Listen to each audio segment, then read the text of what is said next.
Pues queremos extender a todos una cordial bienvenida a nuestra reunión de fin de semana. Tenemos por delante un programa espiritual que seguro nos refrescará y nos hará sentir muy aliviados y refrescados. Vamos a comenzar la reunión cantando juntos la canción número 23, que tiene el tema Jehová ha empezado su gobierno, y después nos dirigiremos a Jehová en oración.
Pues la primera parte de nuestra reunión es el discurso público que el hermano Guillermo Esquilardi ha preparado y va a presentar para nosotros con el siguiente tema. ¿Ha encontrado usted una perla muy valiosa? Hermano Esquilardi, tienes toda nuestra atención. Los años 2020 y 2021 han sido años que jamás olvidaremos. Se ha dicho que son los años más difíciles de la historia moderna. Han estado marcados por protestas sociales, desastres naturales, escándalos políticos de gran magnitud y una pandemia que todavía sigue matando gente. Podría decirse que han sido años de pesadilla. Veremos qué pasa el año entrante. Así que, ¿quién puede negar que el mundo está lleno de graves problemas y sufrimiento? Y con muy buenas intenciones, los gobiernos han querido resolverlos creando una infinidad de organismos internacionales para atender los aspectos más vulnerables de la vida humana. Lamentablemente, estas organizaciones apenas han suministrado paliativos a los graves problemas que nos afectan. Siendo así, ¿hay alguna solución que sea de aplicación real, general, completa y permanente? Y si existe, ¿dónde podemos encontrarla? La respuesta es muy sencilla, la dio Jesús. Jesús enseñó que el reino de Dios es la única solución a los problemas de la humanidad. Y él usó dos ejemplos para ilustrar lo valiosa que es la verdad acerca del reino. Vamos a ver estos ejemplos en la Biblia y podemos dirigirnos al Evangelio de Mateo en el capítulo 13, por favor. Si buscamos en nuestras Biblias, Mateo capítulo 13, y en el versículo 44 encontramos el primer ejemplo. Después leeremos los versículos siguientes. Mateo 13, 44 dice: el reino de los cielos es como un tesoro que estaba escondido en un campo y que un hombre encontró. El hombre lo volvió a esconder y de la alegría que le dio fue y vendió todo lo que tenía y compró ese campo. Bueno, en este primer ejemplo, un hombre que está trabajando en el campo, como vemos en la fotografía, se encuentra accidentalmente un tesoro que está escondido. Este hombre encontró ese tesoro sin querer, pero estuvo dispuesto a vender todo lo que tenía para comprar el campo y quedarse con él. Veamos el segundo ejemplo en los versículos siguientes, 45 y 46. El reino de los cielos también es como un comerciante viajero que buscaba perlas finas. Al encontrar una perla muy valiosa, se fue y enseguida vendió todas las cosas que tenía y la compró. Bueno, en este segundo ejemplo, el comerciante viajero estaba buscando perlas finas y al darse cuenta del valor de la perla que encontró, estuvo dispuesto a vender enseguida todas las cosas que tenía para comprarla. Nos preguntamos, ¿a quién representa el comerciante del ejemplo de Jesús? A las personas de buen corazón que hacen lo imposible por satisfacer su necesidad espiritual. ¿Y qué representa la perla muy valiosa? Representa la preciosa verdad del reino. Como vemos, hay diferentes maneras de descubrir la verdad del reino de Dios. Algunas personas la buscan y usan todo lo que está a su alcance, y otras la encuentran aunque no la estén buscando. Tal vez algún conocido le hable de ella, o la descubren al pasar frente a nuestros carritos. De cualquier modo, cada hombre de estas parábolas reconoció el valor de lo que había encontrado y estuvo dispuesto a hacer enormes sacrificios para no perderlo. ¿Por qué? Porque lo que consiguieron era mucho más valioso de lo que sacrificaron. Así que estos ejemplos nos hacen pensar en qué estamos dispuestos a hacer nosotros por la verdad del reino. Cada uno de nosotros debería preguntarse, ¿tengo la misma actitud que aquellos dos hombres? ¿Atesoro la verdad como ellos? ¿Estoy dispuesto a hacer sacrificios para no perderla? Bueno, llegados a este punto, es importante hacer algunas definiciones. Una de ellas es, ¿qué es el reino de los cielos del que habló Jesús? En realidad, el reino fue el tema principal de la predicación de Jesús. Notemos lo que nos dice el Evangelio de Lucas en el capítulo 8, el versículo 1, y notaremos cuál fue el tema principal del que Jesús habló con la gente. Lucas capítulo 8, versículo 1. Dice, poco después él fue de ciudad en ciudad y de aldea en aldea, predicando y anunciando las buenas noticias del reino de Dios. Con él iban los 12. Notamos, predicando y anunciando las buenas noticias del reino de Dios. En realidad, si estudiamos la Biblia, notaremos que las enseñanzas de Jesús sobre el reino de Dios llenan las páginas de los evangelios. En ellos se hacen más de 100 referencias al reino. ¿Qué nos sugiere? ¿Qué nos indica esto? Que Jehová quiere que aprendamos sobre el reino. Podríamos decir que los evangelios son como un álbum de fotos familiares. contiene los detalles más representativos de lo que Jesús dijo o hizo, y suficientes para comprender qué es el reino de Dios y cómo Jehová se vale de él para realizar su voluntad. Entonces, ¿qué es el reino de Dios? ¿Dónde se ubica? ¿Qué hace? ¿Cuánto tiempo dura? Dejemos que la Biblia conteste esas 4 preguntas. Vamos a ir a la profecía de Daniel y vamos a ir al capítulo 2 del libro de Daniel y notemos en el versículo 44 lo que dice acerca de este reino. Esta profecía de largo alcance tiene su cumplimiento final en nuestros días. Dice el versículo 44, en los días de esos reyes, el Dios del cielo establecerá un reino que nunca será destruido, ni pasará a manos de ningún otro pueblo. Este reino hará añicos y pondrá fin a todos esos reinos y será el único que permanecerá para siempre. Así que notamos en estas palabras que el reino es un gobierno que Dios ha establecido en los cielos, que reemplazará a los gobiernos humanos y que durará para siempre. En solo un versículo están contestadas esas 4 preguntas. Pero alguien podría decir, ¿y por qué tienen que desaparecer los gobiernos humanos? Vamos a referirnos a unas palabras de un general norteamericano, Douglas MacArthur, que explicó muy bien por qué los gobiernos humanos son inoperantes y ya no sirven. Eso lo dijo en 1945, hace más de 70 años, poco antes de que terminara la Segunda Guerra Mundial. Él dijo, desde el principio de los tiempos, los hombres han buscado la paz, pero todos los métodos para conseguirla han fracasado. Hemos tenido nuestra última oportunidad. Si no diseñamos algún sistema mayor y más equitativo, nuestro Armagedón estará a las puertas. ¿Y cómo le ha ido al hombre en busca de ese nuevo orden mundial del que hablaba el general MacArthur? Bueno, no hace falta responder a esa pregunta, ¿verdad? Los hechos hablan por sí solos. ¿Y entonces qué? Bueno, como dijo MacArthur, sin estar consciente del alcance de sus palabras y sin definir apropiadamente los términos, la dominación del hombre por el hombre terminará en Armagedón, en el Armagedón bíblico, ¿verdad? Ahora, ¿quién gobernará desde el cielo a la tierra?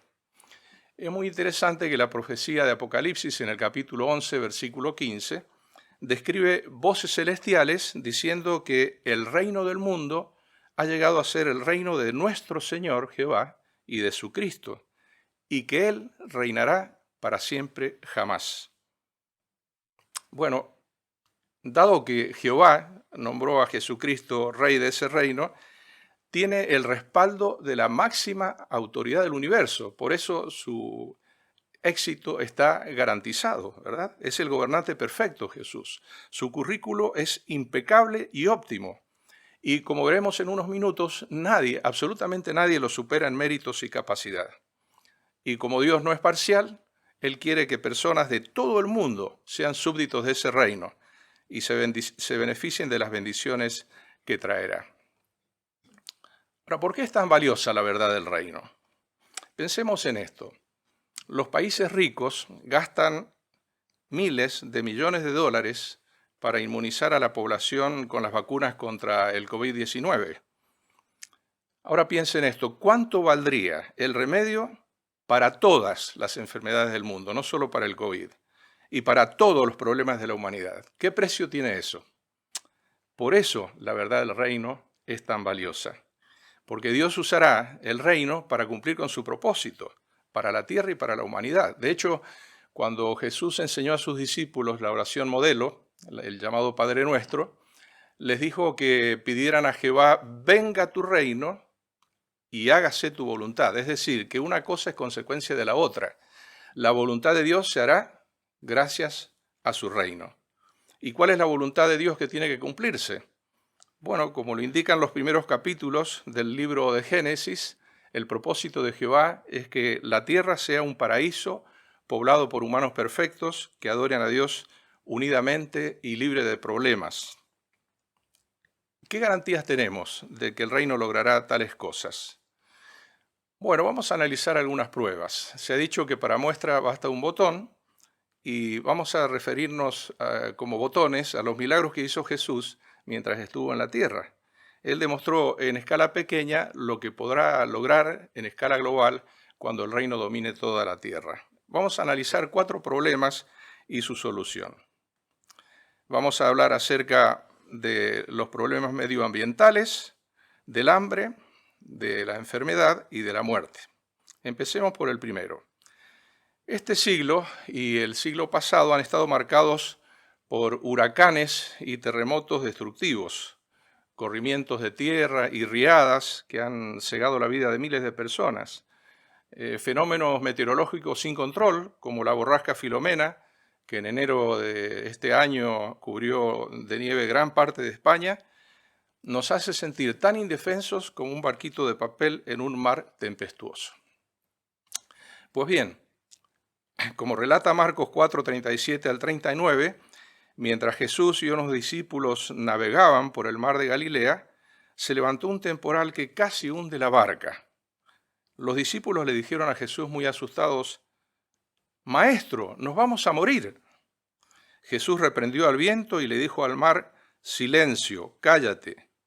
El viento se calmó y todo quedó tranquilo. Al calmar esa tormenta, Jesús demostró que el reino controlará las fuerzas de la naturaleza y que así resolverá todos los problemas medioambientales. Pasemos al segundo problema, el del hambre. Según la FAO, es decir, la Organización de las Naciones Unidas para la Alimentación y la Agricultura, más de 690 millones de personas padecen hambre cada día y unos 1.300 millones, es decir, el 17% de la población mundial, vive con menos de $1 al día, u 80 centavos de euro. Bueno, el relato de Mateo 4, 19 al 21 dice que Jesús alimentó con solo 5 panes y 2 pescados a una multitud de aproximadamente 15.000 personas, y que todos quedaron satisfechos y que incluso sobró alimento. Al alimentar a miles de personas de manera milagrosa, Jesús demostró que el reino acabará con el hambre en todo el mundo. ¿Y qué significará eso? Significará que no habrá más racionamiento ni especulación, no más niños que se vayan a dormir con el estómago vacío, ni padres que no sepan qué pondrán en la mesa mañana. Pasemos al tercer problema que va a solucionar el reino, que es el de la mala salud. Según la Organización Mundial de la Salud, muchos millones de personas mueren cada año en los países pobres por enfermedades como el ébola, la malaria, el sida, el cólera, el dengue, el sarampión, y otros tantos mueren en los países ricos por enfermedad cardíaca, ictus o ACV, es decir, accidente cerebrovascular, Alzheimer, diabetes, neumonía y tuberculosis. Bueno, ¿qué hizo Jesús por las personas enfermas? Les invito a que leamos Mateo capítulo 9, versículo 35. Mateo capítulo 9 y el versículo 35 dice: «Y Jesús comenzó a recorrer todas las ciudades y aldeas. Iba enseñando en sus sinagogas», notemos, dice, «predicando las buenas noticias del reino y curando todo tipo de enfermedades y todo tipo de dolencias». ¿Notamos la relación que hay entre el reino y la salud perfecta? Al curar a los enfermos, Jesús demostró que el reino conseguirá que todo el mundo tenga salud perfecta. Qué fantástico, ¿verdad? ¿Cuánto esperamos que esto ocurra? Ahora nos queda el cuarto problema que solucionará uno de entre tantos, ¿verdad? Uno de los más notorios que solucionará el reino, el de la muerte. Cada día mueren unos 150.000 personas en el mundo por todas las causas. Eso significa 57 millones de personas al año. En otras palabras, sumemos la población de España y de Portugal y esa es la cantidad de personas que mueren en el mundo cada año. O dicho de otra manera, sumando las poblaciones de Canadá y todo el estado de Nueva York, de los Estados Unidos. En Estados Unidos en 2020 murieron 2,8 millones de personas. Es como si hubiera desaparecido la población de todo el estado de Kansas completo. Bueno, aquí se muestra en esta imagen el relato de Lucas 7 del 12 al 15. Allí se relata la ocasión en que murió el único hijo de una mujer viuda. Cuando Jesús la vio, se conmovió profundamente. Se acercó y le dijo al muchacho, levántate. Y el joven que había estado muerto se sentó y empezó a hablar. ¿Se imaginan el éxtasis en que habrán entrado sus conocidos y toda la gente que estaba observando? Así que al resucitar a algunas personas, Jesús demostró que el reino reparará el daño que ha causado la muerte, todo el daño. Y como promete Apocalipsis 21:4, bajo el reino la muerte ya no existirá, habrá desaparecido. Bueno, si esto es así, ¿qué tenemos que hacer para vivir para siempre bajo el reino de Dios? La respuesta la da el Evangelio de Juan, capítulo 3, versículo 16. Allí dice que para tener vida eterna debemos demostrar fe en el poder salvador de Jesús, el Rey nombrado por Dios, que fue enviado por Jehová para nuestro beneficio como expresión de su profundo amor por nosotros. Así que nos damos cuenta de por qué la verdad del reino es tan valiosa como para merecer cualquier sacrificio de nuestra parte para conseguirla. La pregunta ahora es, ¿cómo podemos comprar la verdad del reino? Como hizo aquel hombre que encontró la perla de gran valor. Bueno, los hombres de las parábolas de Jesús estuvieron dispuestos a vender todo lo que tenían para conseguir el tesoro que habían encontrado. ¿Y qué de nosotros? Bueno, si nosotros valoramos la verdad del reino, eso debería ser lo más importante en nuestra vida. Y eso fue lo que recomendó Jesús, ¿verdad? Recordamos las palabras que están en Mateo capítulo 6, versículo 33. Él dijo, sigan buscando primero el reino y la justicia de Dios, y entonces recibirán también todas estas otras cosas. Él se refería a las cosas necesarias para el día a día. Primero, el reino. Al decir que debemos buscar primero el reino, Jesús estaba hablando de su gran valor. ¿Y cómo podemos imitar la actitud de los hombres de las parábolas de Jesús? Notemos que ellos hicieron tres cosas. Primero, no perdieron el tiempo, actuaron con rapidez. Segundo, se pusieron a trabajar. Y en tercer lugar, no se dejaron desanimar por otros. Veamos cómo podemos imitarlos nosotros. En primer lugar, debemos sacar tiempo, el tiempo que sea necesario para aprender de Dios y de su reino. Por eso la Biblia recomienda en la carta a los Efesios, en el capítulo 5, los versículos 15 y 16, que debemos obrar como personas sabias, no como tontos, aprovechando el tiempo de la mejor manera, porque los días son malos. Así que estudiar la Biblia debería ser lo más importante para nosotros, más importante que el dinero, los estudios superiores o una carrera profesional. Y Jesús explicó muy bien que no podemos estar con un pie en un lugar y otro pie en otro. O estamos a favor de Dios, somos esclavos de Él, o estamos a favor de las riquezas. Si no, estaríamos divididos y no tendríamos las energías necesarias para buscar el reino. Y también Él dijo que no debemos añorar las cosas que dejamos atrás, porque si no, si fuera así, seríamos inservibles para el reino de Dios, porque nuestro corazón estaría enfocado en otro objetivo. En segundo lugar, debemos poner en práctica lo que aprendemos de la Biblia. Así como aquellos hombres se llenaron de alegría al conseguir cosas tan valiosas, Jesús también nos asegura que nosotros seremos muy felices si ponemos en práctica lo que aprendemos. Por eso tenemos que evitar el hacer cosas que nos impidan disfrutar de las bendiciones del reino. Y así como una perla puede deteriorarse si está en contacto con alguna sustancia corrosiva, nosotros también debemos proteger la perla para no dañarla de modo irremediable, no haciendo cosas como las que menciona la carta a los Gálatas en el capítulo 5, versículos 19 al 21, donde habla de la inmoralidad sexual, la impureza, la conducta descarada, el ocultismo, las riñas, las borracheras, ¿verdad? Porque la Biblia es clara, dice que los que practican esas cosas no heredarán el reino de Dios. Más bien lo que deberíamos hacer es sacarle brillo a esa perla o a ese tesoro mediante poner en práctica lo que aprendemos, por ejemplo, en las reuniones cristianas.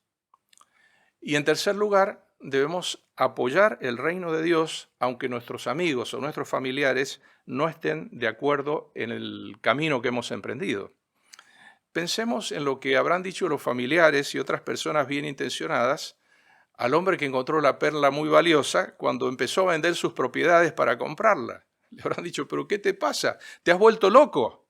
Sí, no nos resultan familiares esas palabras. Tal vez algunos de nuestros familiares hayan pensado lo mismo de nosotros. Esa actitud no debería causarnos sorpresa. Jesús advirtió que los enemigos de quienes quisieran poner el reino en primer lugar, ¿quiénes serían? Los de su propia familia. Y también dijo que si queremos ser dignos de disfrutar de las bendiciones del reino, tenemos que amarlo más a Él que a nuestra familia. Así que como vemos, es muy importante tener la escala de valores correcta y establecer nuestras prioridades. Nunca nos olvidemos que las bendiciones del reino valen mucho más que cualquier sacrificio que tengamos que hacer para conseguirlas. Por otra parte, no tendremos que esperar mucho para recibir las bendiciones del reino. ¿Por qué decimos esto? Vayamos a la Biblia, Lucas capítulo 18, y podemos ver los versículos 29 y 30.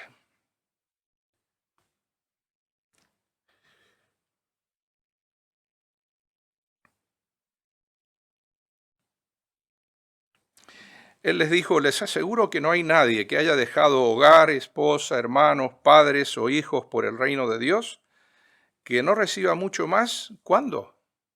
En este tiempo. Y en el sistema que viene, vida eterna. Así que podemos recibir muchas bendiciones en el presente por optar por poner el reino en primer lugar en nuestra vida.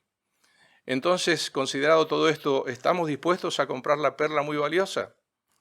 Los hombres de los ejemplos de Jesús compraron enseguida lo que habían encontrado y eso les produjo mucha felicidad, ¿no? Por ejemplo, el que encontró la perla la compró enseguida y el que encontró el tesoro le dio tanta alegría que vendió todo para conseguirlo.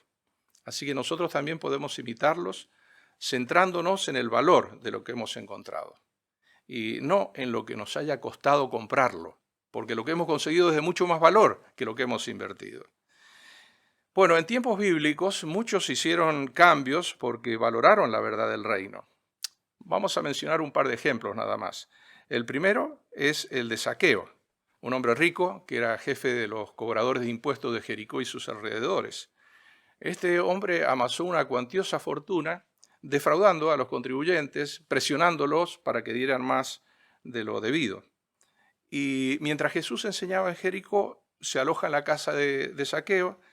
Y lo que Zaqueo ve y oye mientras está con Jesús le llega al corazón. Era una persona buena en su interior y Jehová lo sabía.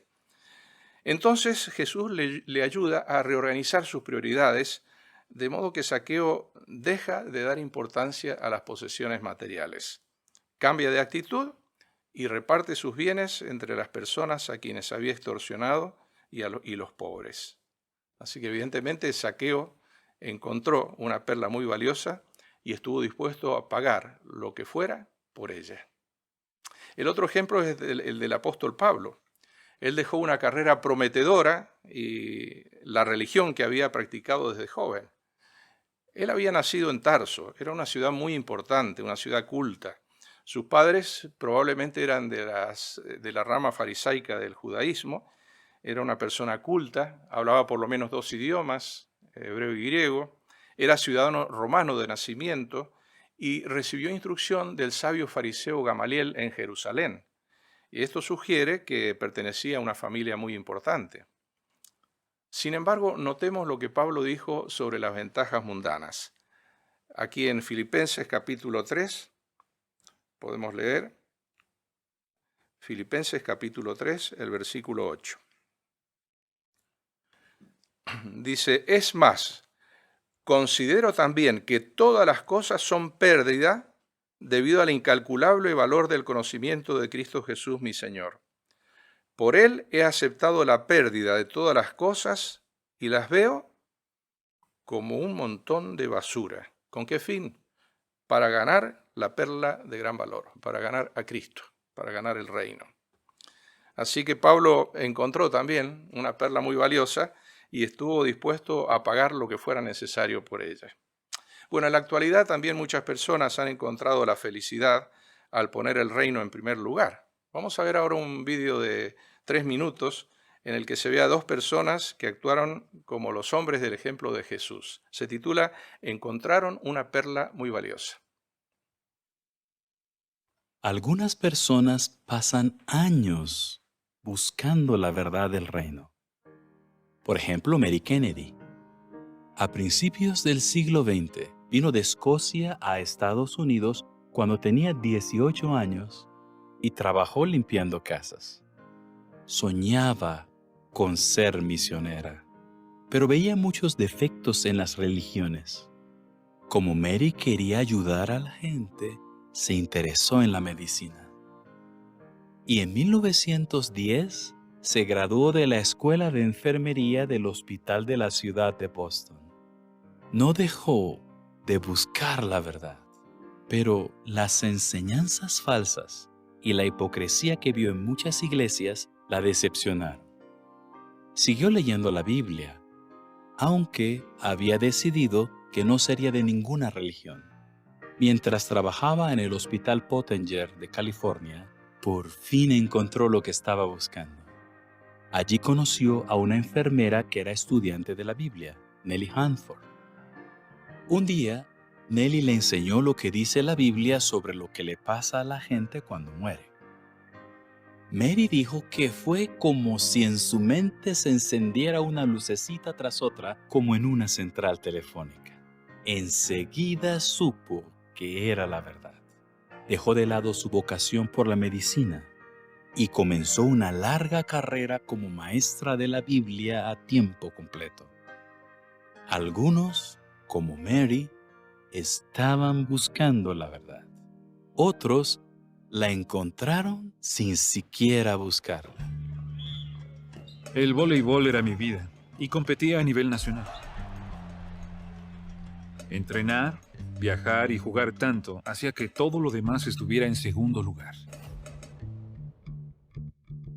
En realidad no buscaba la verdad, pero mi novia empezó a tomar un curso bíblico y a mí empezó a interesarme el tema.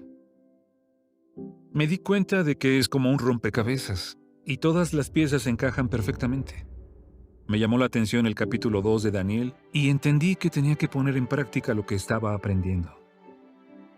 Tuve que decidir entre vivir un tiempo en este mundo o vivir para siempre bajo el reino de Dios. Tenía que cambiar mis prioridades y la forma en que pasaba mi tiempo. Solo pensaba en mí mismo. Justo cuando iba a dejarlo todo, me ofrecieron mucho dinero para jugar un año con el mejor equipo del país. Por fin iba a conseguir todo aquello por lo que me había esforzado tanto, reconocimiento y un buen sueldo. Pero decidí rechazar la oferta. Antes de ser testigo, creía saber lo que es tener éxito, pero es Jehová quien te enseña a triunfar de verdad en la vida. Ahora dedico mi tiempo a ayudar a los demás y la verdad es que eso es lo que me hace realmente feliz. Ahora mi esposa y yo dedicamos mucho tiempo a enseñar la Biblia y eso es lo mejor que uno puede hacer en la vida. Jehová atrajo a Mary y a Bjorn a la verdad. Los dos se centraron en el valor de la verdad del reino y no en lo que les costó comprarla.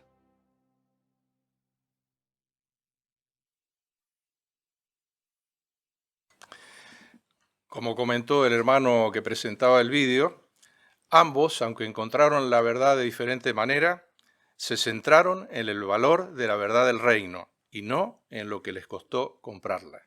Que ese sea nuestro caso también. En conclusión, ¿ha encontrado usted una perla muy valiosa? Si es así, ¿qué está dispuesto a hacer? ¿La comprará? Si ya la tiene, ¿la cuidará y la conservará? Si compra la perla muy valiosa, esté seguro de que nunca se arrepentirá de haber tomado la mejor decisión de su vida. Jesús nos invita a todos sus seguidores. Él nos dice, por ejemplo, en Mateo 11, 28 al 30, vengan a mí y yo los aliviaré. porque mi yugo es fácil de llevar y mi carga pesa poco. Así que todavía estamos a tiempo para aceptar la invitación de Jesús, pero algún día esa oportunidad se terminará. Por eso, no desaproveche el tiempo. Muestre que pone el reino en primer lugar, haciendo todo lo posible por comprar y conseguir ese tesoro. Y tenga la completa seguridad de que si compra la perla muy valiosa, jamás se sentirá decepcionado. Pues queremos agradecer mucho, hermano Esquilardi, tu presentación. Este discurso sin duda nos ha recordado lo que el reino hará por nosotros y también cuál es nuestra parte para beneficiarnos de ello. Pues a continuación disfrutaremos del estudio de la Atalaya y el hermano Óscar Martínez dirigirá este estudio. Pues después de haber escuchado un interesante y motivador discurso, abordamos la segunda parte de la reunión del fin de semana. Estudiamos la Biblia con la ayuda de la Atalaya. Si podéis cambiar de posición, entonamos juntos una canción de alabanza a Jehová como transición a esta. La canción seleccionada es la 142, que encaja con lo que vamos a hablar. Aferrémonos a nuestra esperanza, basada en Hebreos 6, 18 y 19. Canción 142.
Pues con la canción hemos entrado en materia.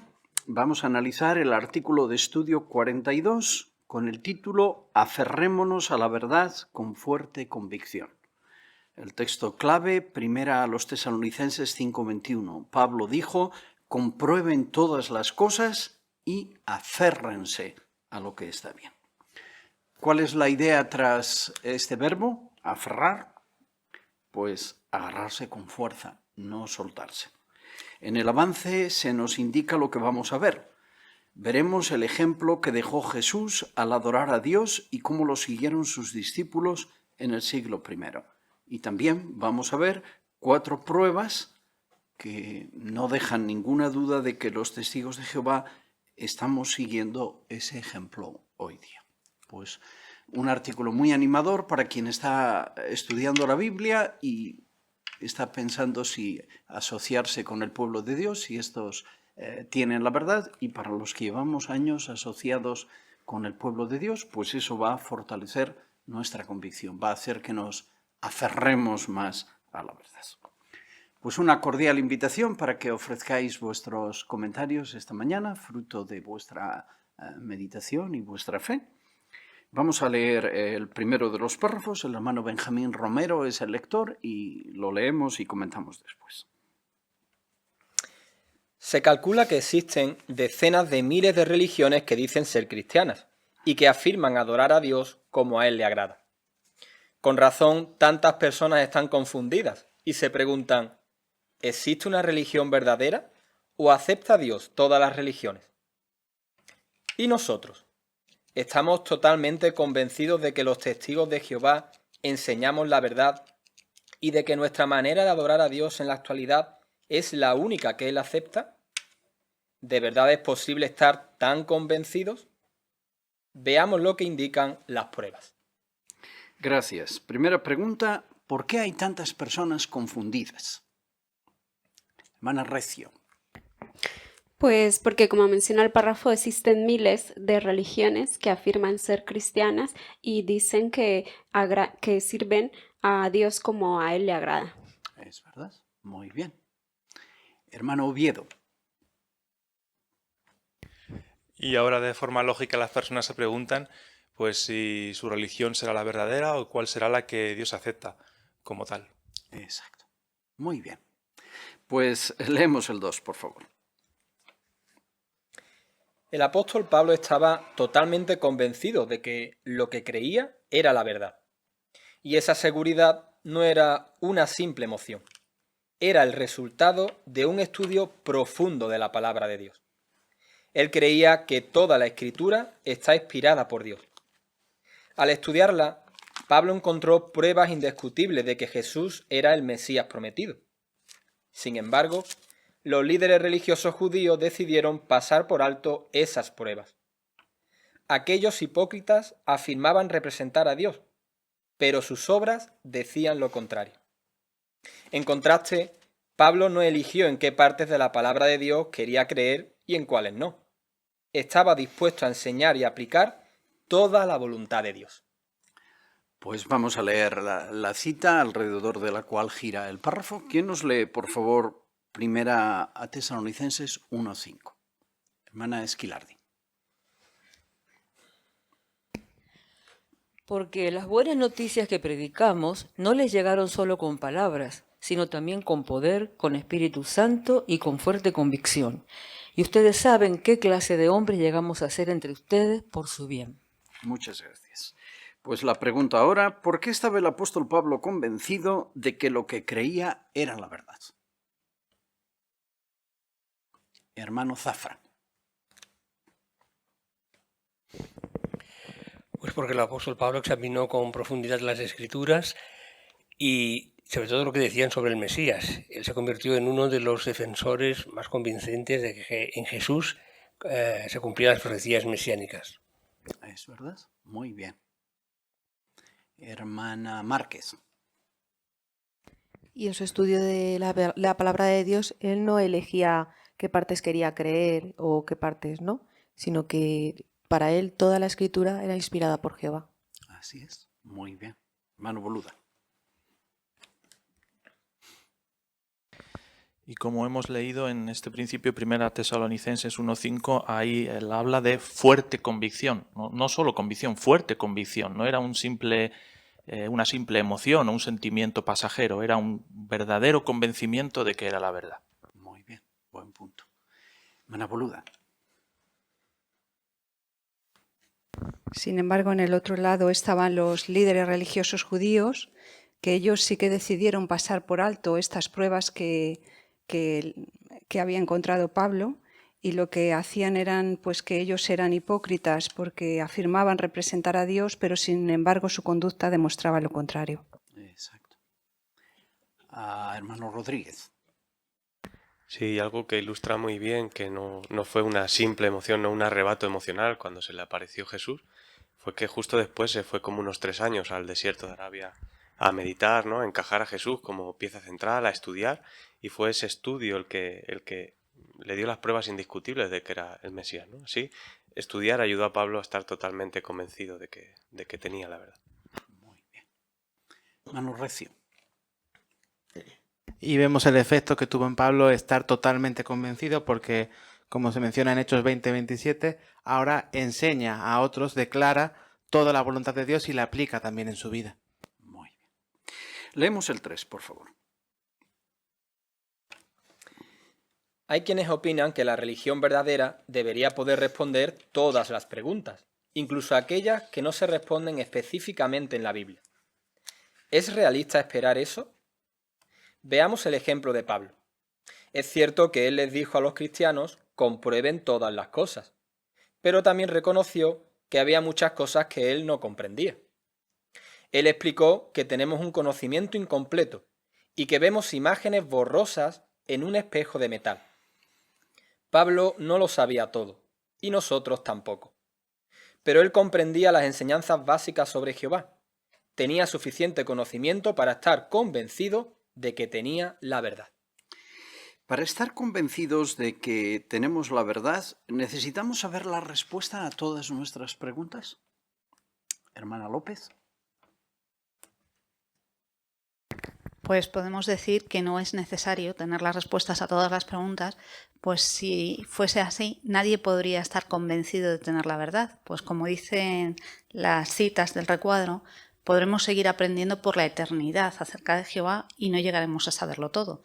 En cambio, hemos visto en el párrafo anterior que Pablo estaba convencido de tener la verdad y aún así él reconoció que el conocimiento que tenía era incompleto. Muy bien, excelente. Hermano Márquez. Y aunque ese conocimiento es incompleto y pueden ser enseñanzas básicas, pero dice que es suficiente, y en el párrafo anterior se mencionaba que eso eran pruebas muy convincentes. Entonces, la información que tenemos es la que Jehová ha visto necesaria para que nosotros nos quedemos convencidos. Muy bien. ¿Algún detalle más del recuadro que queráis comentar? Que refuerza esta idea de que no necesitamos respuesta a todas las preguntas. No es posible, de hecho. Hermano Gilo. Eclesiastés 3:11 presenta la idea de que Jehová nos ha puesto a todos los humanos el deseo de querer vivir todo lo que podamos y si fuera eternamente mucho mejor. Pero aún así no tendríamos la capacidad de comprender todo de una manera completa. Eso nos muestra que si viviendo eternamente no podríamos conocer todo, mucho menos ahora. Muy cierto. Hermano Zafra. Perdón. Además, Jehová es infinito, por tanto nunca llegaremos a conocer todos los pensamientos y la forma de ser de Jehová. Sin embargo, Jehová nos ha revelado todo aquello que necesitamos para tener una fe fuerte, para obedecerle, para agradarle, y por tanto lo que nos ha revelado es lo suficiente por ahora y dentro de nuestra imperfección. Más adelante aprenderemos muchas más cosas, pero todo sobre Jehová, pues quizás no lo sepamos nunca, si Él es infinito. Muy bien. Leemos el 4, por favor. ¿Cómo podemos fortalecer nuestra convicción de que hemos encontrado la verdad? Una forma es comparando la manera de adorar a Dios que enseñó Jesús con la manera en la que adoramos los testigos de Jehová hoy día. En este artículo veremos que los cristianos verdaderos, 1. Rechazan la idolatría, 2. Respetan el nombre de Jehová, 3. Aman la verdad y 4. Sienten amor intensos unos por otros. Gracias. ¿Cómo podemos fortalecer nuestra convicción de que hemos encontrado la verdad y qué veremos en este artículo? Hermana Martínez. Pues como tenemos los relatos de los evangelios, sobre todo, donde Jesús explicó cómo deberían vivir sus seguidores, pues comparando cómo vive hoy los testigos de Jehová con cómo vivían los cristianos primitivos, nos ayudará a ver si realmente estamos practicando la religión verdadera. Muy bien. Hermana Rodríguez. Y en este artículo nos fijaremos en 4 cosas que identifican a los cristianos verdaderos, que es que rechazan la idolatría, respetan el nombre de Jehová, aman la verdad y sienten amor intenso unos por otros. Muy bien. 4 ideas centrales que vamos a desgranar en los subtítulos. Pues leemos con Benjamín el párrafo 5, la primera de las ideas. Rechazamos la idolatría. Como Jesús amaba muchísimo a Jehová, lo adoró únicamente a Él, tanto cuando estaba en el cielo como cuando estuvo en la tierra. Y les enseñó a sus discípulos a hacer lo mismo. Ni Él ni sus discípulos fieles usaron jamás imágenes en su adoración. Como Dios es un espíritu, nada de lo que el hombre haga para representarlo podrá nunca acercarse a su incomparable gloria. ¿Y qué hay de hacer imágenes de los llamados santos y rezarles? En el segundo de los 10 mandamientos, Jehová dijo: no te hagas ninguna imagen tallada ni nada que tenga forma de algo que esté arriba en los cielos, abajo en la tierra o debajo en las aguas. No te inclines ante esas cosas. Para quienes desean agradar a Dios, estas palabras no dejan lugar a dudas. El párrafo 5 pregunta, ¿qué ejemplo dio Jesús al adorar a Dios y cómo podemos seguirlo? Hermana Moura. Un ejemplo muy claro ya desde el comienzo de su ministerio, porque al contestar a las tentaciones y los desafíos a Satanás, Cristo dijo muy claramente que solamente hay que adorar a Dios, a Jehová como nuestro Dios, y servirle solo a Él. Así que ya marcó la pauta que seguirían los cristianos verdaderos. Muy bien, excelente. Hermano Valero. Sí, tampoco usó imágenes para adorarle, y es curioso que Jesús, al haber estado en el cielo y al haber visto a su Padre, aunque era un espíritu, él sí que podía haber hecho lo más parecido que algún humano podía haber hecho a la imagen de Dios, pero ni aun así él se dedicó a eso, él lo adoró sin imágenes. Muy bien, buen punto. Hermano Gilo. Sí, algo que también pudo ayudar a Jesús a tener este criterio tan claro fue ver los efectos que había tenido la idolatría en la cultura judía, ¿no? Por años ellos se habían dedicado a practicar idolatría y habían visto que les había ido mal, y Jesús lo estaba viendo desde el cielo. Así que sabía cuáles eran los resultados de esto, de tal manera que él comprendía y tenía claro que al único que había que adorar era a Jehová. Así es. Hermana Martínez. Además, el segundo de los 10 mandamientos que se dio a Israel era no hacerse ninguna imagen de ninguna criatura, fuera que estuviera en el cielo, en la tierra, en las aguas. Así que eso era, Jehová lo vio tan importante que lo incluyó ahí en el Decálogo. Y sin embargo es curioso que las religiones no han enseñado ese mandamiento, ¿no? Los que hemos crecido o éramos católicos en el pasado, en los 10 mandamientos no está ese mandato, porque han dividido otro y ese lo han evitado, porque las iglesias están llenas de imágenes, ¿no? Así que si queremos ser cristianos verdaderos, la idolatría no tiene que estar en nuestra adoración. Muy bien. Leemos el 6, por favor. Los historiadores reconocen que los cristianos del siglo I solo adoraban a Dios. Por ejemplo, un libro sobre la historia del cristianismo dice que los primeros cristianos se habrían horrorizado ante la simple idea de colocar imágenes en sus lugares de adoración. Hoy día, los testigos de Jehová seguimos el ejemplo de los cristianos del siglo I. No oramos a imágenes de santos o a ángeles, ni siquiera le oramos a Jesús. Y tampoco realizamos actos de adoración a símbolos del Estado, como saludar la bandera u otros. Pase lo que pase, estamos decididos a obedecer estas palabras de Jesús. Adora a Jehová tu Dios. Muy bien, pues como hemos comentado en el avance, analizamos lo que dijo Jesús y los primeros cristianos, y después nosotros, ¿verdad? La pregunta 6. ¿Qué ejemplos siguen hoy día los testigos de Jehová? Hermano García.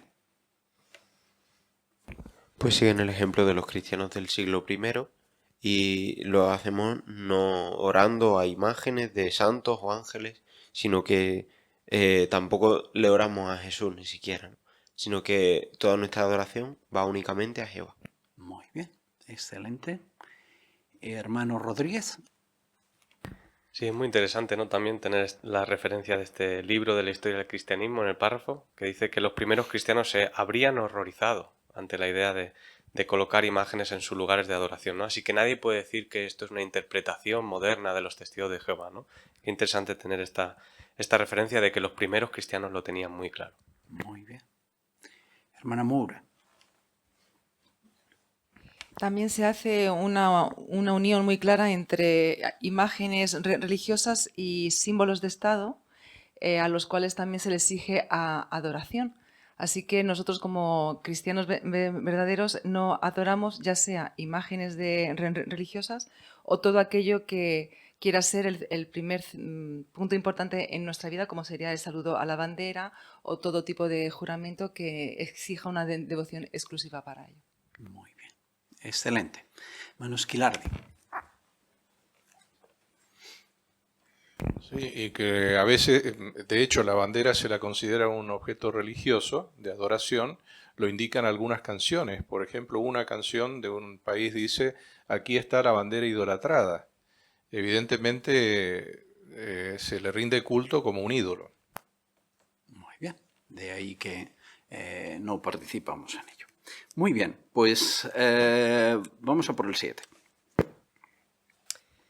Hoy día, muchas personas siguen con entusiasmo a líderes religiosos muy populares, hasta el punto de que casi lo idolatran.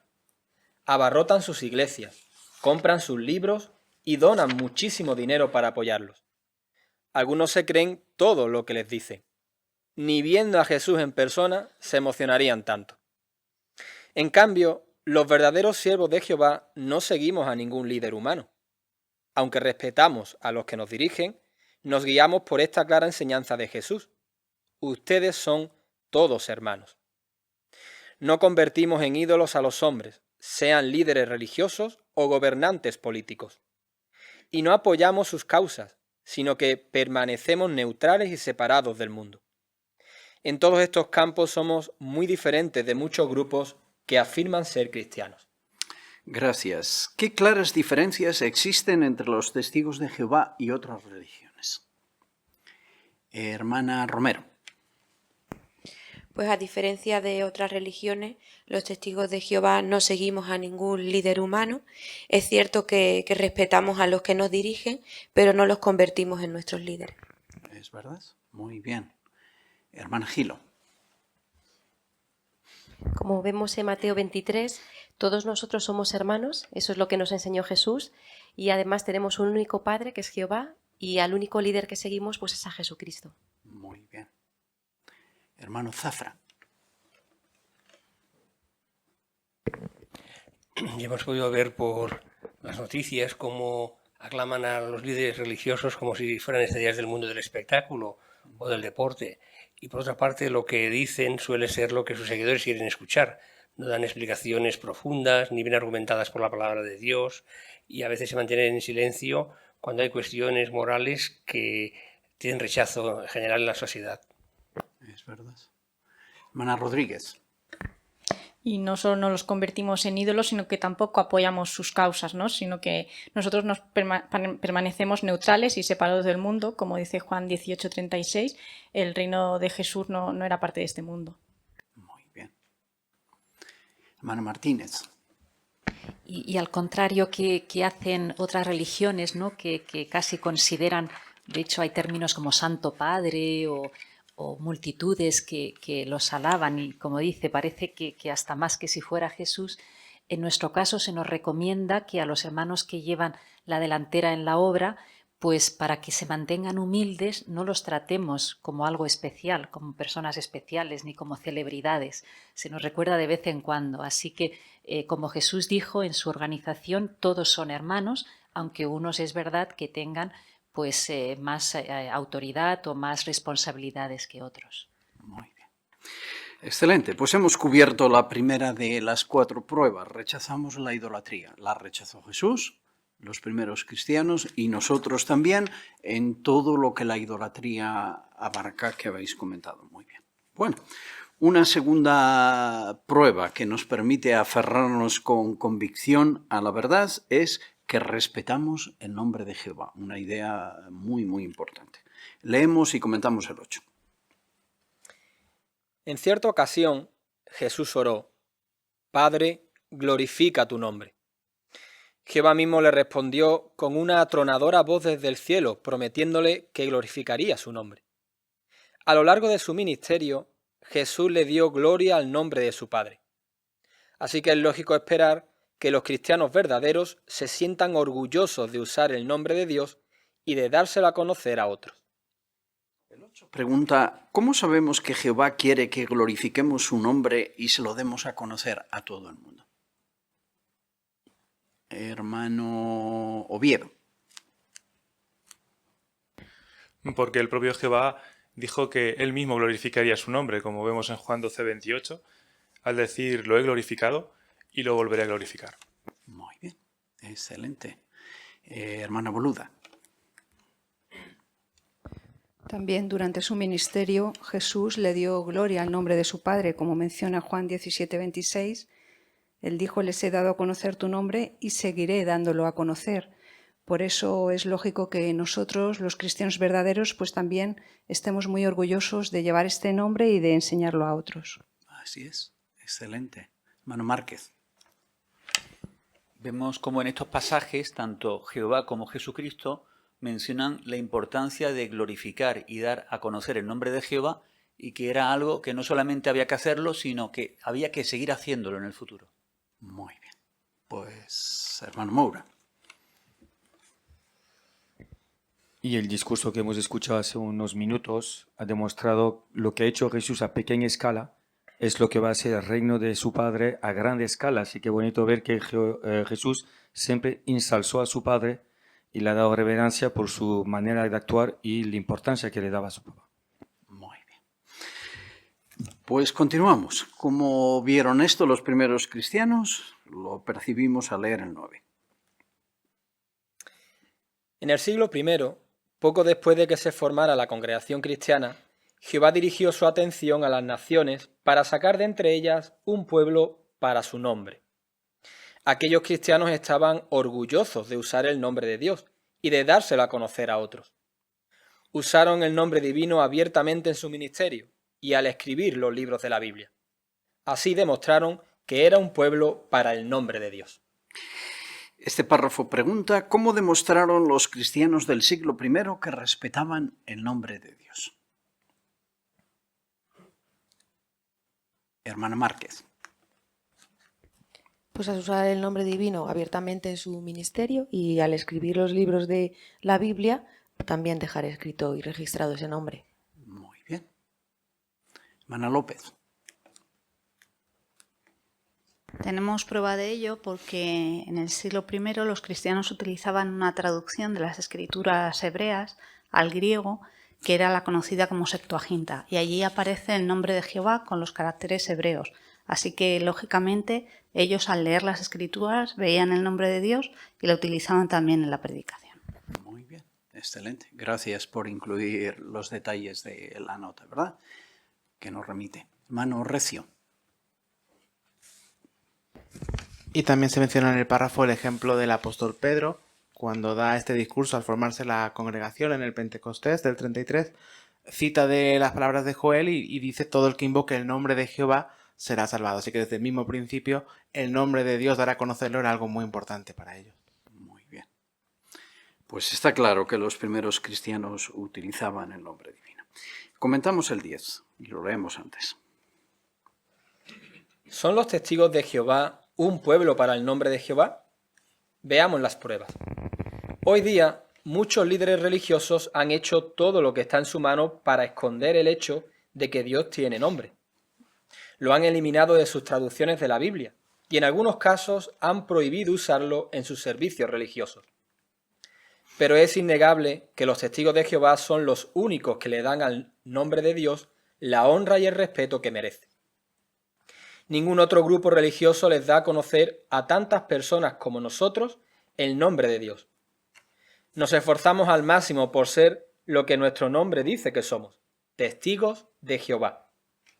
Hemos publicado más de 240 millones de ejemplares de la traducción del Nuevo Mundo, que utiliza el nombre de Jehová en lugares donde otros traductores de la Biblia lo han omitido. Y editamos en más de 1000 idiomas publicaciones bíblicas que utilizan el nombre de Jehová. Excelente, pues vamos a comentar este párrafo. ¿Qué pruebas hay de que los testigos de Jehová son un pueblo para el nombre de Dios? Y analizaremos también la fotografía. Hermana Moura. El hecho que nuestro nombre como entidad religiosa es Testigos Cristianos de Jehová.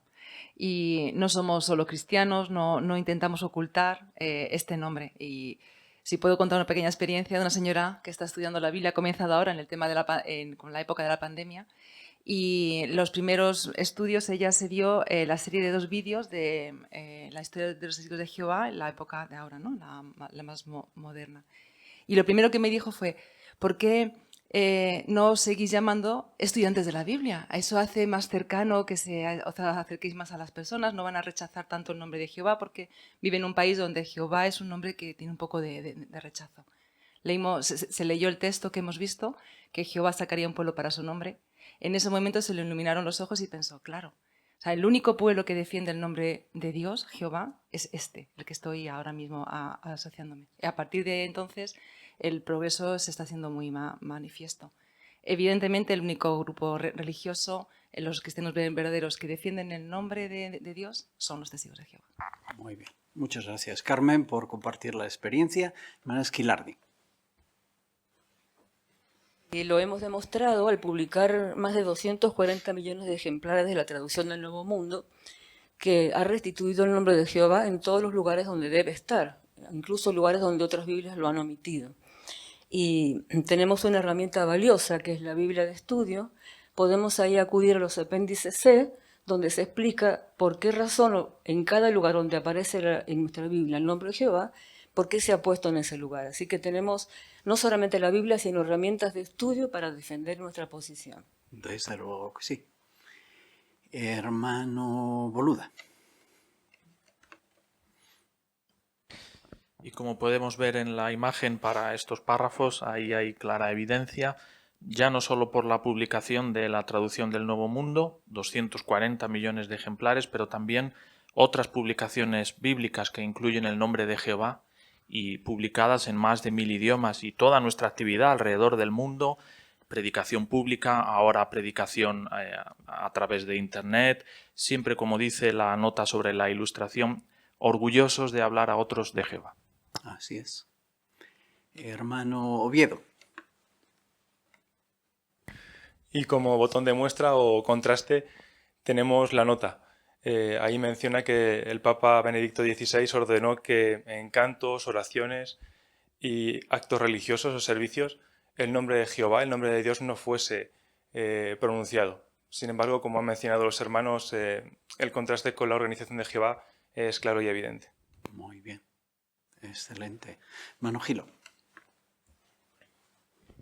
Y puede que alguna religión use en parte el nombre de Jehová, pero es que nosotros lo usamos y lo respetamos. ¿Cómo lo respetamos? Porque colocamos el nombre de Jehová en el lugar que corresponde. Lo honramos y sabemos lo que significa para nosotros, para el propósito de Jehová. Así que de esa manera colocamos el nombre de Jehová en su lugar. Muy bien. Hermana Martínez. Y muchos lo usan sin saberlo, porque usan la abreviatura. Por ejemplo, aleluya, alá benajá es un término que se usa en muchos cantos y mucha gente conoce, pero desconocen que Ja es el diminutivo de Jehová. Así que el nombre está por todas partes, pero han querido confundir a la gente quitándolo de las traducciones de la Biblia. Pues el pueblo de Dios sale airoso de esta segunda prueba, ¿verdad? Uso y respeto al nombre de Jehová. Y solo hemos analizado unas pocas evidencias, hay muchas más. La tercera prueba. Amamos la verdad. Pues leemos el 11, por favor. Jesús amaba la verdad, es decir, la verdad sobre Dios y sus propósitos. Vivió en armonía con ella y se la dio a conocer a los demás. Los verdaderos seguidores de Jesús también sentían un profundo amor por ella. De hecho, el apóstol Pedro llamó al cristianismo el camino de la verdad. Los cristianos del siglo I amaban muchísimo la verdad y por eso rechazaron las ideas religiosas, las tradiciones culturales y las opiniones personales que iban en contra de ella. De la misma manera, los cristianos verdaderos en la actualidad se esfuerzan por seguir andando en la verdad. ¿De qué manera? Asegurándose de que todas sus creencias y su forma de vivir estén de acuerdo con la palabra de Jehová. Párrafo 11. ¿Cómo demostraron que amaban la verdad los cristianos del siglo I? Hermana Recio. Lo demostraron porque no permitieron que esta verdad se contaminara. Rechazaron las ideas religiosas, las tradiciones, los razonamientos falsos Y como Colosenses 2:8 menciona, estas cosas iban en contra de lo que Jesús les había enseñado y por eso ellos lo rechazaban. Muy bien, excelente. ¿Qué hay del pueblo de Dios en la actualidad, siguiendo el modelo del primer siglo? Hermana Romero. Pues que si queremos seguir andando en la verdad, si queremos demostrar que amamos la verdad, pues es imprescindible que nos aseguremos de que todas nuestras creencias y toda nuestra forma de vivir está de acuerdo con la palabra de Jehová. Exacto, muy bien. Manu Esquilardi. Sí, y teniendo en cuenta las palabras de Colosenses 2:8, la advertencia que da el apóstol Pablo de tener cuidado que no se nos atrape, entre otras cosas, con razonamientos basados en tradiciones humanas, podemos enlazar esto con la razón por la cual omiten el nombre de Jehová en la Biblia. Muchas traducciones dicen que se basa en una antigua tradición judía, pero es basada en superstición, ¿no? De no pronunciar indebidamente el nombre de Dios porque no se sabe exactamente su pronunciación. Así que incluso en esto los testigos de Jehová no seguimos tradiciones humanas, sino que nos apegamos estrechamente a la verdad, al texto, según nos ha llegado hasta nuestro día, sin ningún tipo de cambios. Muy bien. Pues leemos el 12, por favor. Los testigos de Jehová no afirman tener un conocimiento absolutamente perfecto de la Biblia. A veces han cometido errores en su manera de explicar algunas enseñanzas bíblicas o de organizar la congregación. Pero esto no debería sorprendernos, pues las Escrituras dejan claro que el pueblo de Dios iría comprendiendo la verdad cada vez mejor con el paso del tiempo. Jehová va revelando la verdad poco a poco, así que debemos estar dispuestos a esperar con paciencia a que la luz de la verdad se vaya haciendo más brillante. Cuando los hermanos que dirigen la obra se dan cuenta de que necesitamos hacer algún ajuste en nuestra manera de entender o hacer algo, no dudan en cambiar lo que sea necesario. Muchas iglesias de la cristiandad hacen cambios para contentar a sus feligreses o para ganarse las simpatías del mundo. Pero los testigos de Jehová hacemos cambios para acercarnos más a Dios y para adorarlo como Jesús enseñó. Cuando hacemos un cambio, no es porque queramos adaptarnos a las ideas u opiniones que estén de moda, sino porque hemos llegado a entender mejor lo que dice la Biblia. Amamos la verdad. Muchas gracias. La pregunta 12. ¿Qué hacen los hermanos que dirigen la obra cuando se dan cuenta de que necesitamos hacer algún ajuste y por qué lo hacen? Hermana Márquez. Pues no hay dudas en cambiar lo que sea necesario, porque hemos comprendido que Jehová revela la verdad poco a poco, arroja más luz conforme se va acercando el tiempo del fin y si hay que cambiar, se rectifica. Así es, muy bien. Hermana Esquilardi. Pero estos cambios no se deben a lo mismo que los cambios que hacen otras organizaciones religiosas, que se han ido amoldando con el tiempo a la conducta del mundo, a las nuevas teorías sobre la nueva moralidad o la nueva forma de vivir, y por eso cambian sus doctrinas para moldarse a la gente y no perder fieles. En nuestro caso, los cambios que se hacen son para adaptarse más a la verdad de la Biblia, no para conformar a la gente, sino para que nosotros nos amoldemos a la verdad. Muy bien, buen punto, ¿verdad? Manu Rodríguez. Y no nos sorprenden estos cambios, porque la Biblia lo apoya, ¿no? Por ejemplo, el apóstol Pablo a los colosenses habló de que oraba por ellos, ¿no? Para que se llenaran del conocimiento exacto y para que aumentara su conocimiento exacto. O sea, son acciones que ya reflejan que es algo gradual, ¿no? Que tiene su proceso. Así que no nos sorprende. Sabemos que el pueblo de Dios iba a comprender pues cada vez un poquito más, cada vez mejor con el paso del tiempo. Muy bien, excelente. Hermana Martínez.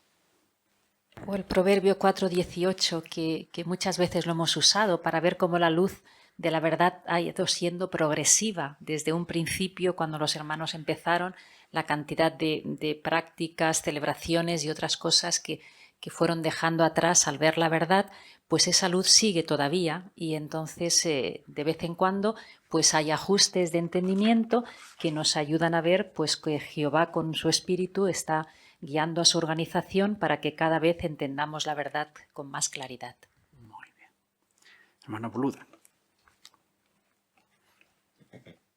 Además, no sería lógico hacer cambios solamente para agradar a personas, porque como menciona Primera de Tesalonicenses 2:4, Jehová examina nuestros corazones. Así Jehová puede ver realmente lo que hay en el corazón y la razón por la que hacemos los cambios, si es para agradar a las personas o para agradarle a Él. Así nuestra organización siempre que ha hecho cambios ha sido para estar más cerca de Jehová y para agradarle a Él. Muy bien, excelente. Pues está claro que amar la verdad implica a veces ajustes para no salirnos de ella cuando entendemos algo mejor. Sí, lo que se dice a veces como una crítica es justamente todo lo contrario. Es una prueba de que estamos en la verdad y amamos esta.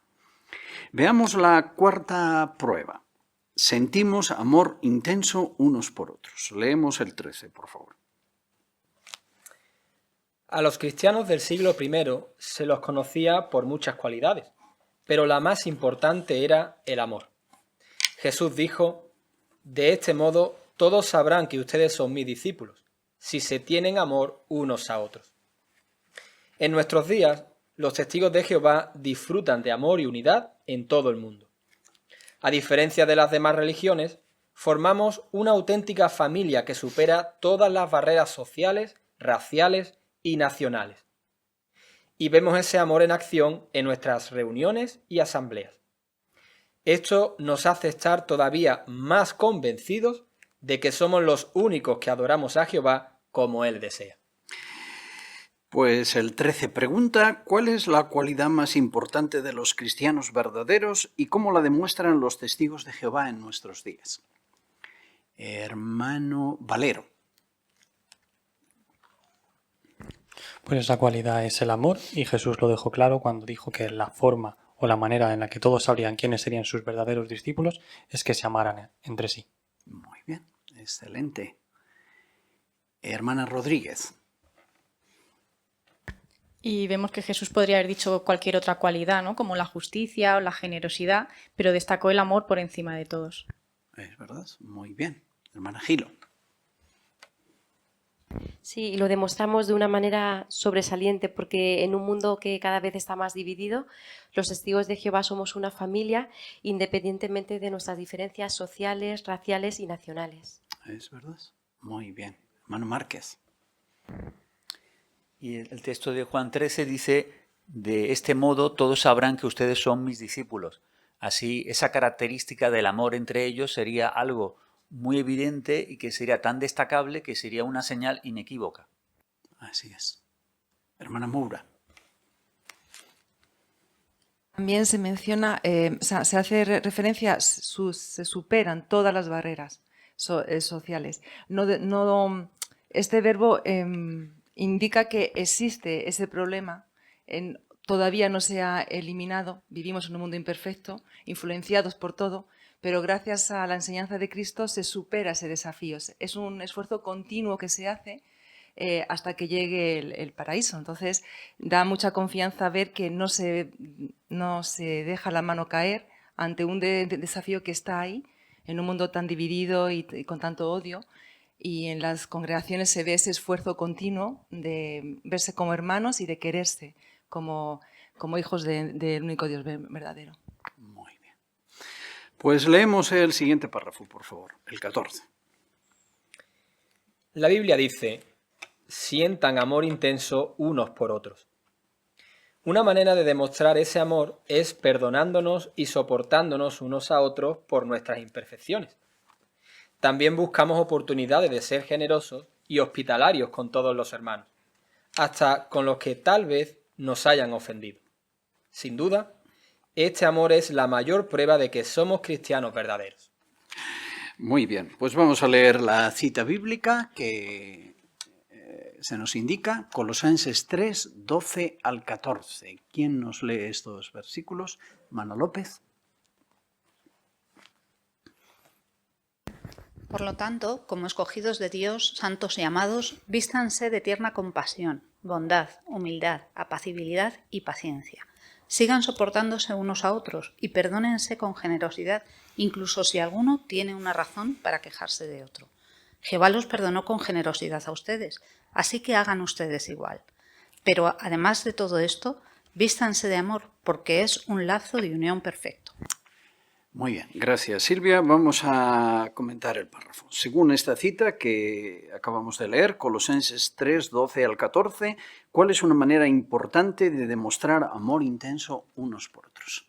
Hemos hablado de lo general en el párrafo anterior y ahora vamos más a lo personal. Hermana Esquilardi. Bueno, como somos una familia unida que nos reunimos con frecuencia, nos conocemos mucho, también afloran nuestras imperfecciones y a veces cometemos errores, podemos ofender a otros, otros nos ofenden.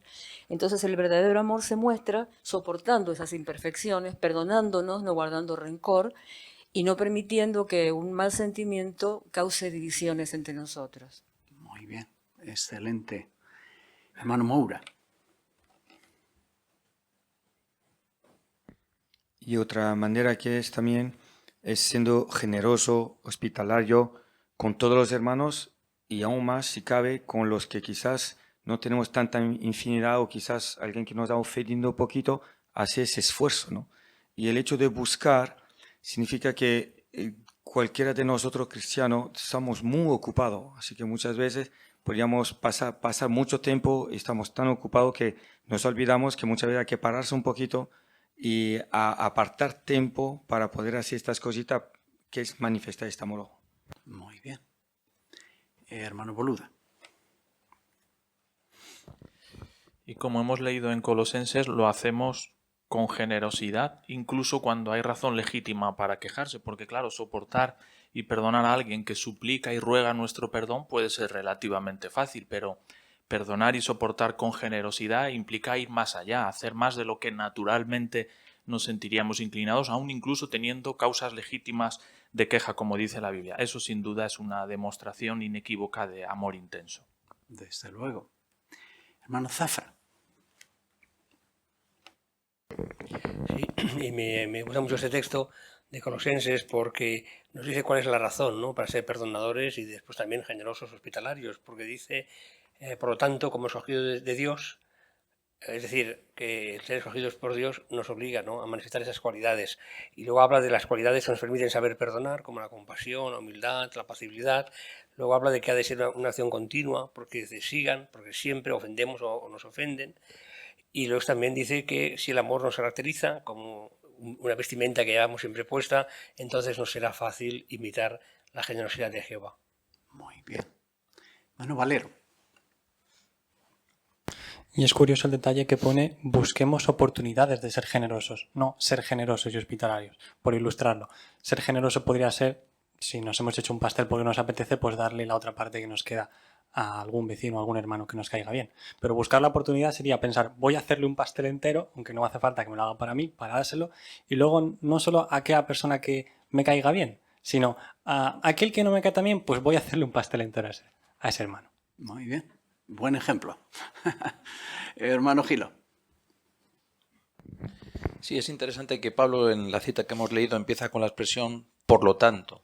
Y el contexto muestra que en la congregación de Colosas es que había problemas que tal vez podían haber generado divisiones, ¿no? Pero él reconoce que aunque hay problemas, hay soluciones.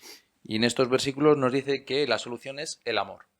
Así que los testigos de Jehová también somos honrados y sinceros. Puede que en algún momento haya roces o problemas. Ese es el problema. ¿Cuál es la solución? El amor intenso. Muy bien. Pues hemos analizado la cuarta prueba que identifica al pueblo de Dios en el pasado y en el presente. Amor intenso unos por otros. El último subtítulo se concentra en la unidad. Una sola fe. Vamos a leer el párrafo 15, por favor. Hay otras facetas de nuestra adoración en las que también seguimos el modelo de la congregación cristiana del siglo I. Por ejemplo, la estructura de nuestra organización, lo que incluye a los superintendentes viajantes, los ancianos y los siervos ministeriales. Imitan el modelo establecido por los apóstoles en el siglo I. Y lo mismo puede decirse de nuestra opinión sobre el sexo y el matrimonio, nuestro respeto a la santidad de la sangre y nuestro deseo de proteger a la congregación de quienes cometen pecados graves y no se arrepienten. Muy bien. ¿De qué otras maneras seguimos el modelo de la congregación cristiana del siglo I, además de las 4 ya comentadas notoriamente? Hermana López. Pues porque la organización sigue la misma estructura en cuanto a cómo se organizan las cosas dentro de la congregación, y también en los asuntos morales y doctrinales seguimos el ejemplo del siglo I. Muy bien. Detalles de esto que Silvia ha comentado, muy bien, que muestran que no hemos inventado nada, sino que seguimos el modelo apostólico. Hermano Rodríguez. Por ejemplo, respecto a la estructura de la organización, pues en la carta a los Filipenses 1.1, allí Pablo, como superintendente viajante, habla también de superintendentes o ancianos y siervos ministeriales. Así que es la estructura que hoy permanece en nuestras congregaciones, ¿no? Ancianos y siervos ministeriales, y también tenemos hermanos que hacen la figura de superintendente viajante. Muy bien. Hermano Esquilardi. Y también se sigue el modelo del primer siglo en cuanto al modo de nombrar a los ancianos y los siervos ministeriales. En Tito 1.5 está el mandato del apóstol Pablo al discípulo Tito diciéndole que nombrara ancianos en cada ciudad, ¿no?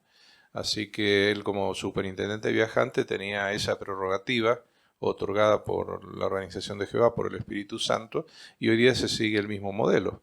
Los superintendentes viajantes son los que nombran en las congregaciones, a medida que las van visitando, a los ancianos y los siervos ministeriales. Muy bien, ¿verdad? Estructura que se ha afinado. Hermano Recio. Y también sobre normas morales en temas que pueden ser delicados, como el sexo y el matrimonio o la santidad de la sangre. No se busca seguir la aprobación de lo que piense la mayoría, sino que se mantiene el mismo modelo que tenían los cristianos del siglo I, ¿no? Lo que ellos mismos reflejaron es lo que mantenemos. Exacto, muy bien. Hermana Martínez. Y otra norma por la que igual se nos critica realmente es porque se expulsa de la congregación a pecadores no arrepentidos, pero también ese es el modelo del primer siglo, como Pablo explicó, ¿no? Personas que llevaban una vida inmoral y persistían en continuar con esa conducta, pues él dijo que había que apartarlos de la congregación.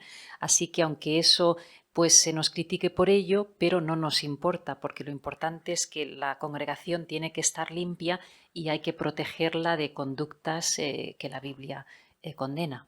Muy bien. Excelente. Pues y qué bonito ver esto en todo el planeta, sin importar cuál sea la cultura o la costumbre en un lugar, no se varía, no hay adaptaciones de las normas si uno está en el hemisferio norte, en el sur, si se aprueba o se desaprueba en la cultura, una sola fe. Leemos y comentamos el 16, por favor. Jesús dijo que muchos afirmarían ser discípulos suyos, pero que no todos lo serían realmente. Y la palabra de Dios también profetizó que en los últimos días muchos solos aparentarían tener devoción a Dios. Pero la Biblia deja claro que hay una sola fe, que tiene la aprobación de Dios. Así es. Vamos a leer Efesios 4, 4 al 6 para comentarlo después. Hermana Romero. Hay un solo cuerpo y un solo espíritu, así como hay una sola esperanza a la que han sido llamados. Hay un solo Señor, una sola fe y un solo bautismo. Hay un solo Dios y Padre de todos, que está sobre todos y actúa por medio de todos y en todos. Muy bien, Belén. Muchas gracias. ¿Qué nos enseña Efesios 4, 4 al 6? Hermano Oviedo. Pues que solamente hay una fe o una forma adecuada de adorar a Dios y que cuenta con su aprobación. Es verdad. Muy bien. Hermano Esquilardi. Sí, y eso está en armonía con lo que dijo Jesús en Mateo 7, 21 al 23, Él dijo que habría algunas personas que lo reconocerían como su Señor, pero que serían rechazados por Él porque no hacen las obras que se les han encargado a los cristianos. De modo que para que formamos parte de esa una única fe, tenemos que ser seguidores verdaderos de Jesús, no solo reconocerlo como Señor, sino también hacer lo que Él nos pide. Muy bien. Excelente, pues buenas lecciones de este pasaje bíblico. Leemos el párrafo que cierra el artículo, por favor. Entonces, ¿quiénes practican hoy día la única religión verdadera? Tras analizar las pruebas y fijarnos en el ejemplo que dejó Jesús y que siguieron los cristianos del siglo I, la respuesta está clara: los testigos de Jehová. Formar parte del pueblo de Dios y conocer la verdad sobre Jehová y sus propósitos es sin duda un gran privilegio.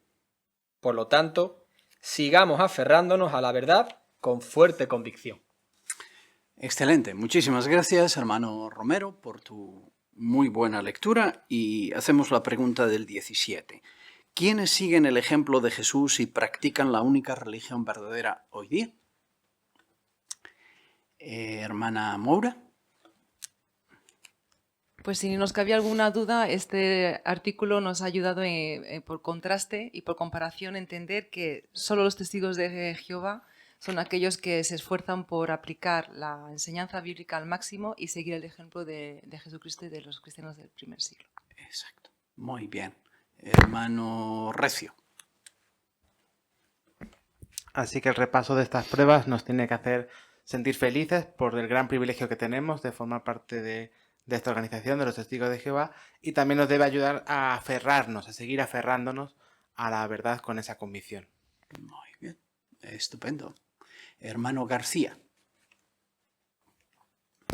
Y al igual que a Pablo le fue de gran ayuda tener pruebas sólidas para el estar convencido de que su fe tenía fundamento, nosotros en este artículo hemos visto pruebas sólidas, pero también podemos seguir reforzando nuestra fe con más pruebas, ¿no? Y eso nos ayudará a estar contentos y poder apreciar el privilegio que tenemos de conocer a Jehová. Muy bien. Estupendo. Alguien que venga a una reunión nuestra pudiera pensar, hombre, ellos lo analizan y ahora el resultado del examen es que ellos son los que encajan en ser la religión verdadera. Pero como indica el párrafo al comienzo, ese argumento no vale. ¿Qué hay detrás de esta declaración? La hermana Moura decía muy convencida, somos los testigos de Jehová. ¿Qué hay detrás? ¿Qué dos cosas hemos analizado hoy que justifican esa declaración? Hermana Márquez. Pues hemos buscado pruebas y nos hemos fijado en el ejemplo de Jesús y de los primeros cristianos y hemos seguido su senda. Exacto, ¿verdad? Muy bien, así no es una declaración gratuita. Hermana Esquilardi. Y este artículo será especialmente interesante para ayudar a los estudiantes a que terminen de convencerse que lo que están estudiando es la verdad y que la organización que los está ayudando a conocer la verdad son los testigos de Jehová. Exacto, muy bien. Pues nos quedan 3 preguntas que van a cubrir 3 aspectos de los 4 que hemos analizado. La primera, preguntas de repaso. ¿Cómo demostramos los testigos de Jehová que hacemos estas cosas? 1. Que solo adoramos a Jehová y que respetamos su nombre. Hermana Recio. Pues, por ejemplo, que no usamos imágenes, que aunque respetamos a los que nos dirigen, no los convertimos en ídolos, y también que nos sentimos muy orgullosos de enseñar a otros el nombre de Jehová. Estupendo, muy bien. Segunda pregunta. ¿Cómo demostramos que amamos la verdad? Hermana Rodríguez. Pues nos aseguramos de que todas nuestras creencias y nuestra forma de vivir estén de acuerdo con la palabra de Jehová, y si para esto hace falta corregir algún error pasado, pues se corrige para adherirse a lo que Jehová dice. Muy bien, excelente. Hermano Esquilardi. Y tampoco seguimos tradiciones humanas, que no se fundamentan en la verdad de la Biblia, sino en orígenes desconocidos y muchas veces paganos. Es verdad. Y una pregunta más. ¿Cómo demostramos que sentimos amor intenso unos por otros? Hermano Zafra. como hemos visto en parte en Colosenses capítulo 3, versículos 12 al 14, porque estamos dispuestos a perdonarnos y soportarnos con generosidad, y también buscamos oportunidades para ser generosos y hospitalarios, especialmente en esos tiempos difíciles, ¿no? Y que la pandemia incluso ha agravado. Hay muchas ocasiones en las cuales podemos manifestar esas cualidades de amor a otros. Estupendo, muy bien. Hermano Márquez. Y todas las personas que nos observan a nivel mundial pueden comprobar que formamos una auténtica familia que supera todas las barreras sociales, raciales y nacionales. Es cierto, muy bien. Excelente, pues muchísimas gracias por vuestros comentarios bien preparados y meditados que nos han permitido estudiar una idea de la palabra de Dios con la ayuda de la revista La Atalaya. Pues como el artículo dice, aferrémonos a la verdad. Alguien está muy aferrado en un momento, pero después pudiera soltar presión y no estar tan aferrado. Pues como se ha comentado muy bien, este artículo nos ha ayudado a aferrarnos más con fuerte convicción, no porque sí, por sentimientos, sino que hemos analizado pruebas detrás de esta fuerte convicción. Hemos hecho lo que dice 1 Tesalonicenses 5:21, ¿verdad? El texto temático hace esta conexión. Dice, comprueben todas las cosas y aférrense a lo que está bien. Así que el aferrarse no es por aferrarse, sino porque uno ha hecho las debidas comprobaciones. Pues muy útil el artículo para personas que estén estudiando la Biblia, como se comentaba, ¿verdad?, para ayudarles a que se definan y vean dónde está el pueblo de Dios, y a nosotros para agarrarnos con más fuerza, si cabe, que la que teníamos antes de venir a la reunión, a la verdad. Pues hemos disfrutado de una excelente reunión de fin de semana, ¿verdad?, con un buen discurso y el análisis de la información que nos proporciona el esclavo fiel y prudente. Nos queda darle gracias a Jehová por ello. Así, si podéis cambiar de posición, vamos a entonar juntos una canción que le alaba y después despedimos a la reunión con oración. La canción seleccionada es la número 3, título de la misma, Tú me das fuerza, confianza y valor, basada en Proverbios 14:26. Después, el hermano Juan Valero concluirá la reunión con oración. Canción número 3.